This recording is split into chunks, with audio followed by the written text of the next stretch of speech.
Esta é a história do dia, da Rádio Observador. Lula da Silva deve temer o regresso de Bolsonaro ao Brasil?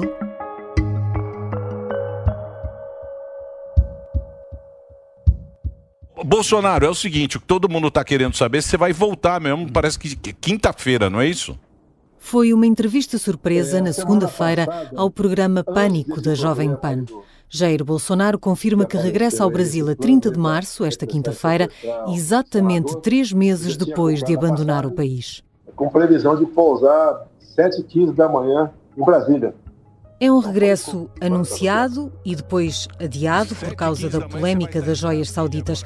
E agora acontece depois daquela que pode ter sido a pior semana do mandato de Lula da Silva. Que oposição esteve Bolsonaro a preparar nestes 3 meses nos Estados Unidos? E que planos tem para assumir a liderança da direita brasileira que outros tentam já ocupar? Hoje vou conversar com João Gabriel de Lima, jornalista, escritor e colunista do jornal Estadão. Eu sou a Sara Antunes de Oliveira e esta é a história do dia. Bem-vindo, João. Muito obrigado, sempre um prazer estar aqui. Por que é que Jair Bolsonaro regressa agora ao Brasil? Quando o Bolsonaro perdeu as eleições, depois que ele aceitou a derrota, que foi um processo psicológico complicado para ele, como a gente viu, ele já havia declarado que ele gostaria de se tornar o líder da oposição ao governo Lula. E ele volta para assumir esse posto, ele vai tentar assumir esse posto, ele vai enfrentar toda uma disputa interna ali, né? E ele demorou para voltar, principalmente porque ele está consciente que ele vai enfrentar uma maratona de processos jurídicos, processos administrativos, investigações. Tem um levantamento do jornal O Globo que mostra que há 160 processos contra o Bolsonaro. É o recorde de presidentes do Brasil, desde a redemocratização. 160 é mais que o dobro que Fernando Henrique ou Lula, mesmo levando em consideração que esses dois presidentes tiveram 2 mandatos. Em um único mandato, o Bolsonaro foi mais processado. E os advogados dele, né, ele consultou muitos advogados, disseram que a chance dele ser preso, dele ser detido e para a cadeia são remotas nesses processos, mas que existe uma chance considerável de ele se tornar inelegível por um período. E ele vem para enfrentar esses processos e vem para tentar assumir a liderança da oposição. Me acusam, me crucificam por um presente que eu não recebi, nem a primeira-dama. Até o valor daquilo foi uma surpresa para mim. 16 milhões que estão dizendo no Brasil, eu não sei.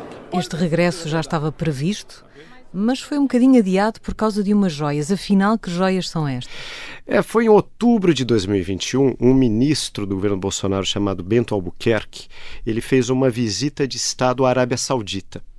Na volta, ao chegar no aeroporto de Guarulhos, em São Paulo, que é o principal hub de aeroportos do Brasil, eram 2 caixas de joias. Uma dessas caixas foi apreendida no aeroporto. Por quê? Bom, pelo regulamento da alfândega brasileira, você precisa declarar bens superiores a um determinado valor, e esses eram muito superiores, era uma caixa de joias no valor de 3 milhões de euros.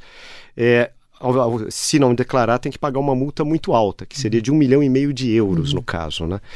E aí essas joias foram apreendidas, o ministro Bento Albuquerque tentou liberar, disse na ocasião, e tem um áudio gravado, né? Tem um áudio que foi exibido em vários portais, em que ele disse que as joias eram um presente do governo da Arábia Saudita para a primeira-dama Michele Bolsonaro. A joia não era do presidente Bolsonaro, né? Deveria ser para a primeira-dama. São joias, em geral são joias femininas, são joias muito bonitas, tem um colar de diamantes, é a joia mais valiosa, né, do pacote. Agora, o que tornou isso um grande caso, ele foi revelado, foi um furo de reportagem do Estado de São Paulo, né?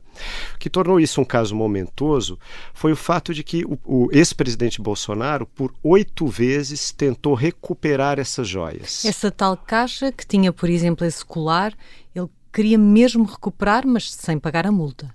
Queria recuperar sem pagar a multa e, ao que tudo indica, para incorporar aos seus bens pessoais, porque a outra caixa, que tinha um valor muito menor, 90 mil euros, e que tinha um relógio e mais algumas joias masculinas, né, essas joias masculinas, realmente chegou às mãos do ex-presidente Bolsonaro e ele ficou com elas. Ele não declarou, ele só devolveu agora, quando ele foi obrigado a isso pelo Tribunal de Contas da União. E, entretanto, apareceu uma terceira caixa. Sim, essa terceira caixa apareceu nessa terça-feira.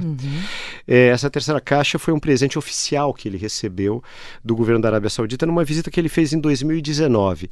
Também tem um relógio lindo, recomendo ver as fotos, é um Rolex todo cravejado de diamantes, né?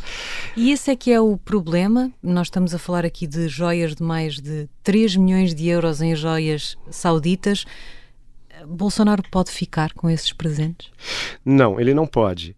Pela lei brasileira, um presidente da República que recebe presentes, na verdade, isso é uma regra que foi feita em 2016. Por quê?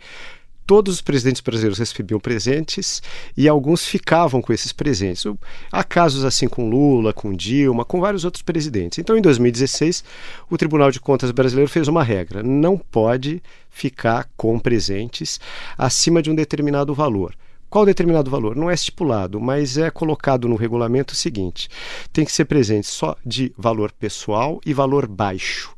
E o próprio presidente do Tribunal de Contas da União, Bruno Dantas, numa entrevista por esses dias, ele deu um exemplo. Ele falou: camisas de futebol ou bebidas locais. Por exemplo, se Bolsonaro viesse a Portugal e ganhasse uma camisa do Benfica e uma garrafa de amarguinha, ele poderia levar para casa dele e ficar com esses presentes. Agora, joias não, porque é um presente de valor alto, ainda mais 3 milhões de euros em joias. Esta polémica fez com que pusesse um bocadinho o regresso em espera, mas depois uma sondagem mostrou-lhe que não tinha tido assim tanto impacto junto dos seus apoiantes e, portanto, pode voltar. Sim, o Bolsonaro ficou com medo de ter um derretimento muito grande de popularidade entre seus apoiantes. Por quê? Porque há muitos, como eu falei, há muitos processos contra o ex-presidente Bolsonaro, mas às vezes são coisas meio difíceis do eleitor médio entender, né? Então, por exemplo, desvio de dinheiro na compra de vacinas, um dos processos contra o ex-presidente Bolsonaro é de prevaricação, ou seja, ele soube desse desvio, houve roubo de dinheiro na compra de vacinas da Covid, ele sabia e não denunciou. É uma coisa um pouco mais complicada. Agora, joia, todo mundo sabe o que é. Todo mundo tem joias em casa, ou gostaria de ter joias em casa. Na verdade, a maior parte dos brasileiros não tem joias nesse valor em casa, né? Então, é uma coisa muito fácil de entender. As sondagens deram que o ex-presidente Bolsonaro perdeu, sim, muitos apoiantes entre aqueles que votaram nele porque não queriam Lula. Porque não queriam Lula da Silva. Mas entre os apoiantes, a base de apoio dele, a queda de popularidade foi muito pequena, foi menos de 5%. Já voltamos à conversa com o jornalista João Gabriel de Lima. Vamos tentar perceber que estratégia interna Bolsonaro vai seguir no Brasil e que impacto terá no atual momento político de Lula da Silva. Deixe-me aproveitar este intervalo para lhe fazer uma sugestão. É o Sargento na Cela 7, um podcast do Observador sobre a história incrível de António Lobato, um militar enviado para a Guerra da Guiné nos anos 60, que foi capturado por guerrilheiros do PAIGC e tornou-se o prisioneiro português que mais tempo esteve em cativeiro. O terceiro episódio desta história já está disponível e se gosta de uma boa história com ação, suspense e também amor, confia em mim, não pode perder. O Sargento na Cela 7 está disponível no site do Observador e nas plataformas de podcast. Estamos de regresso a esta conversa com o jornalista e escritor João Gabriel de Lima. João, passaram 3 meses de ausência de Bolsonaro no Brasil. O que é que o ex-presidente andou a fazer durante este tempo todo fora do país? Entre outras coisas, ele participou da Conferência de Ação Política Conservadora nos Estados Unidos, junto com o filho dele, Eduardo Bolsonaro. Eduardo, que tem muitos contatos internacionais, recomendou ao pai que aproveitasse o período fora do Brasil para fazer contatos com líderes da direita europeia, mais especificamente do que se chama ultradireita, né, ou direita radical. Nomeadamente, ele achava que o Bolsonaro deveria falar com André Ventura em Portugal, com Santiago Abascal na Espanha e com Giorgia Meloni na Itália. Esses contatos foram feitos. E na conversa com André Ventura, André Ventura disse a Bolsonaro: não apenas eu gostaria de conversar com você, como eu gostaria de convidá-lo para uma grande conferência da direita que farei em maio em Lisboa. Gostaríamos muito de ter em Portugal quer o antigo presidente norte-americano, como o antigo presidente brasileiro, Jair Bolsonaro. Disse estar fazendo com esses convites e que Bolsonaro é um convidado muito especial, porque, segundo André Ventura, cito quase literalmente o que ele disse, há muitos eleitores de Bolsonaro em Portugal que saíram do Brasil por causa do socialismo. Então, André Ventura acha que Bolsonaro é um convidado importante. É possível que Bolsonaro venha a essa conferência, esteja em maio aqui em Portugal. E o que é que Bolsonaro ganha com essa aproximação a esses partidos da direita radical europeia? De acordo com Eduardo Bolsonaro, a grande utilidade disso é a troca de experiências de como travar o combate político. A filiação a esse campo da ultradireita por parte de Jair Bolsonaro delimita também um pouco o espaço dele dentro da política brasileira. Aqui na Europa a gente tem visto uma luta muito grande entre a ultradireita e a direita moderada ou a centro-direita. Isso acontece em Portugal, na Espanha de forma muito forte agora, né? Vai ter eleições na Espanha esse ano. O Abascal tem concentrado praticamente todos os seus ataques contra o Partido Popular na Espanha, né? E no Brasil você tem um pouco também essa divisão. Você tem uma direita tradicional, uma centro-direita, que é um espaço que era ocupado pelo PSDB. E agora esses líderes, com a ausência de Jair Bolsonaro, eles estão aproveitando para ganhar espaço na política brasileira. Por ausência de liderança de direita no Brasil, eu me vejo na obrigação de coordenar essas novas lideranças que têm surgido para que E esse é um problema para Jair Bolsonaro, porque ele está a fazer essa estratégia na Europa e exteriormente, mas interiormente, dentro do Brasil, quero dizer, ele quer ser líder de toda a direita, incluindo a moderada. Isso vai ser fácil? Ele vai enfrentar muita concorrência e muita competição. Tem um concorrente muito interessante e muito forte agora para Jair Bolsonaro, que é o atual governador de São Paulo, Tarcísio de Freitas. São Paulo, durante 28 anos, foi governado pelo PSDB, pela direita moderada. É um estado acostumado a votar na centro-direita, inclusive em eleições presidenciais. Tarcísio se elegeu em São Paulo porque seu oponente no segundo turno era o candidato do PT, que é hoje ministro da Fazenda, Fernando Haddad. Ganhou um pouco no voto útil, mas Tarcísio percebeu que o eleitor paulista ele é um eleitor que prefere uma direita moderada à própria direita radical de Jair Bolsonaro. E ele vai moderando o seu discurso, ele se aproximou e chegou a posar para fotos com o presidente Lula, em ações conjuntas relativas a obras públicas em São Paulo. Ele tem mostrado uma postura bastante mais centrista. Que agrada mais à direita clássica? Que agrada mais à direita clássica, que agrada mais ao eleitor paulista. Nunca é demais lembrar que São Paulo tem 20% dos eleitores do Brasil, né? Essa direita moderada, ela quer espaço, ela quer recuperar o seu espaço e Jair Bolsonaro terá que enfrentá-los para conseguir a hegemonia no campo das direitas. Se conseguir essa hegemonia, que tipo de oposição é que ele se prepara para fazer a Lula da Silva? Os correligionários de Jair Bolsonaro os estrategistas de Jair Bolsonaro e que querem justamente pegar essa direita mais moderada, eles sugeriram a Jair Bolsonaro que faça uma oposição muito na área econômica, porque o Brasil está com uma inflação crescente. Uma das fraquezas do atual presidente Lula é que ele não conseguiu até agora apresentar um plano consistente de contas públicas. Com isso, os juros não baixam, com isso a inflação continua alta, com isso os preços continuam subindo e os brasileiros vão ao supermercado não conseguem comprar as coisas. Então, os correligionários de Jair Bolsonaro gostariam que a oposição se concentrasse nessa questão econômica, que seria uma oposição bastante eficiente. Mas, conhecendo Jair Bolsonaro, é muito legítimo supor que vai ser uma oposição muito violenta, vai ser uma oposição muito baseada em ofensas, em xingamentos, em acusações de corrupção e até em fake news. Né? Uma das fake news muito usadas por Jair Bolsonaro na sua campanha eleitoral foi uma tentativa de aproximar o PT de grupos do crime organizado, como o PCC, que é o principal grupo de crime organizado do Brasil, uma espécie de uma máfia brasileira, né? Então, esse tipo de golpe abaixo da cintura, como se diz na linguagem do boxe, né? É muito caro ao estilo de Jair Bolsonaro. É muito possível que a oposição seja por aí. A verdade é que Bolsonaro regressa numa fase de alguma fragilidade para Lula da Silva, mesmo em termos de popularidade, depois de uma semana que particularmente não lhe correu nada bem. A semana passada ela foi considerada por todos os analistas políticos, ou a maioria deles, como a pior semana para o atual presidente Lula. Por quê? O primeiro motivo eu já disse, o fato dele ter adiado a apresentação do seu plano fiscal. né, que estava previsto para agora, e ele não adiou simplesmente porque ele não conseguiu consenso dentro do próprio partido, o que é grave, né, isso gera incertezas e tal. Segundo, e tem a ver com essa questão do crime organizado, por uma declaração extremamente infeliz do presidente Lula, que repercutiu mal, inclusive, entre seus correligionários, que foi o seguinte: a Polícia Federal, que é um órgão do governo federal e comandada pelo ministro da Justiça de Lula, ela desbaratou um plano de sequestro de autoridades por parte do PCC, dessa facção criminosa.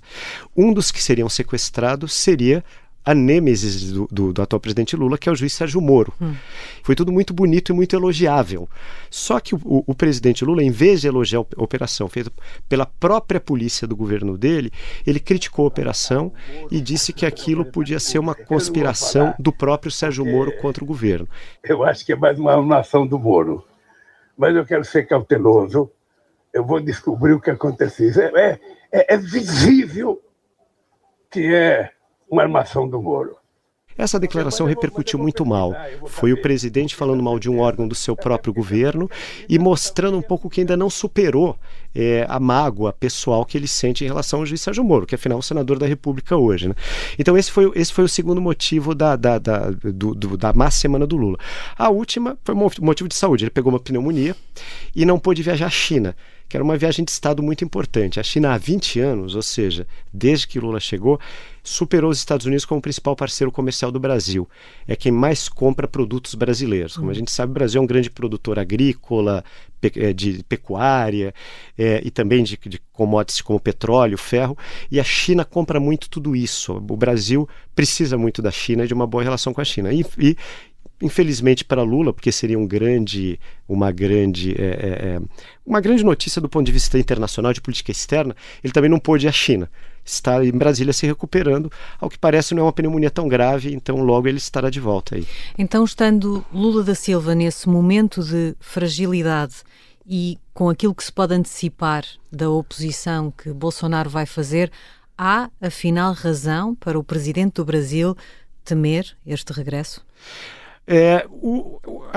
Do ponto de vista de popularidade, quer dizer, com todas essas críticas que o presidente Lula sofreu essa semana, que foram muito fortes, a popularidade dele ainda está estável, ainda é alta.